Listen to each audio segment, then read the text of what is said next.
Indian ക്രിക്കറ്റിന് test ഫോർമാറ്റിൽ കഴിഞ്ഞ ഒരാഴ്ചക്കിടെ ഉണ്ടായിരിക്കുന്നത് യഥാർത്ഥത്തിൽ രണ്ട് വലിയ നഷ്ടങ്ങളാണ്. റെഡ് ബോൾ ഗെയിമിംഗിൽ ടീമിന്റെ നെടുംതൂണുകളായിട്ടുള്ള രണ്ട് ഇതിഹാസ താരങ്ങളെ ഇന്ത്യക്ക് നഷ്ടമായി. ഇന്ത്യൻ നായകനും ക്ലാസ് ബാറ്ററുമായ രോഹിത് ശർമ്മയും അതുപോലെ റൺ മെഷീൻ വിരാട് കോഹ്ലിയുമാണ് വെറും 6 ദിവസത്തിന്റെ ഇടവേളയിൽ വിരമിക്കൽ പ്രഖ്യാപിച്ചിരിക്കുന്നത്. ഈ മാസം 6-നായിരുന്നു സോഷ്യൽ മീഡിയയിലൂടെ രോഹിത് തന്റെ വിരമിക്കൽ പ്രഖ്യാപനം നടത്തിയതും. ഇന്ത്യൻ ടീമിന്റെ ഇംഗ്ലണ്ട് പര്യടനം അടുത്ത മാസമാണ് ആരംഭിക്കാനിരിക്കുന്നതും. ഈ സാഹചര്യത്തിൽ ഹിറ്റ്മാന്റെ അപ്രതീക്ഷിത വിരമിക്കൽ എല്ലാവരെയും യഥാർത്ഥത്തിൽ ഞെട്ടിക്കുകയും ചെയ്തു. അതിനെ തുടർന്ന് കോഹ്ലിയും ടെസ്റ്റ് മതിയാക്കി ആരാധകർക്കും ഇന്ത്യൻ ക്രിക്കറ്റിനും മറ്റൊരു ഷോക്ക് ഇപ്പോൾ നൽകിയിരിക്കുകയാണ്. വെറും 6 ദിവസത്തിനിടെ ടെസ്റ്റിൽ നിന്നും രോഹിത്തും കോഹ്ലിയും അപ്രതീക്ഷിതമായതിനെക്കുറിച്ച് സോഷ്യൽ മീഡിയയിൽ വലിയ പ്രതികരണങ്ങളാണ് ആരാധകർ കൂടുതലും നടത്തുന്നത്. ടെസ്റ്റ് ക്രിക്കറ്റിൽ നിന്നും വിരാട് കോഹ്ലിയുടെയും രോഹിത് ശർമ്മയുടെയും പെട്ടെന്നുള്ള വിരമിക്കലിന് കാരണക്കാരൻ ഇന്ത്യൻ ടീമിന്റെ മുഖ്യ കോച്ച് ഗൗതം ഗംഭീർ ആണെന്ന ആരോപണം സോഷ്യൽ മീഡിയയിൽ ഒരു വിഭാഗം ആരാധകർ ഇപ്പോൾ കാര്യമായി ഉയർത്തുന്നുണ്ട്.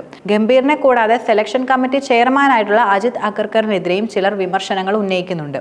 ഇന്ത്യൻ ക്രിക്കറ്റിനെ തകർക്കാനുള്ള എല്ലാ ശ്രമങ്ങളും ഗൗതം ഗംഭീറും അജിത് അഗർക്കറും ഇപ്പോൾ നടത്തിക്കൊണ്ടിരിക്കുകയാണ്. രോഹിത് ശർമ്മയുടെയും വിരാട് കോഹ്ലിയുടെയും പെട്ടെന്നുള്ള വിരമിക്കലിന് പിന്നിൽ രണ്ടു പേർക്കും നിർണായക പങ്കുണ്ടെന്ന കാര്യത്തിലും സംശയമില്ല.